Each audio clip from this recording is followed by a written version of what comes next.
বরিশালের গৌরনদীতে বৃক্ষরোপণ কর্মসূচিতে অংশ নিয়েছেন প্রধানমন্ত্রী তারেক রহমান।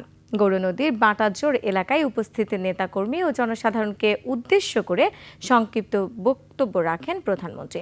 এই সময় দেশকে সুন্দর রাখতে হলে গাছের যত্ন নিতে হবে বলে মন্তব্য করেন তিনি। সবাইকে গাছ লাগানোর আহ্বানও জানান প্রধানমন্ত্রী। পরে 2টি গাছ রোপণ করেন তিনি। এর আগে সকালে গুলশানে বাসা থেকে সড়ক পথে বরিশালের উদ্দেশ্যে রওনা হয় তিনি।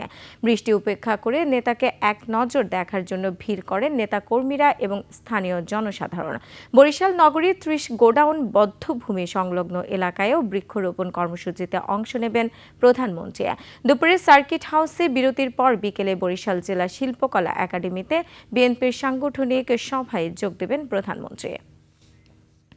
বর্তমানে বিএনপি দেশ পরিচালনার দায়িত্বে আছে। আমরা অনেকগুলো কর্মসূচির পাশাপাশি আমাদের এই কর্মসূচিটাকেও সারা দেশে আমরা এই কর্মসূচিটা চালু রাখতে চাই এবং ইনশাআল্লাহ আগামী 5 বছরে আমাদের পরিকল্পনা হচ্ছে যে আমরা 25 কোটি গাছ আমরা আগামী 5 বছরে সারা দেশে 25 কোটি গাছের চারা আমরা রোপণ করব।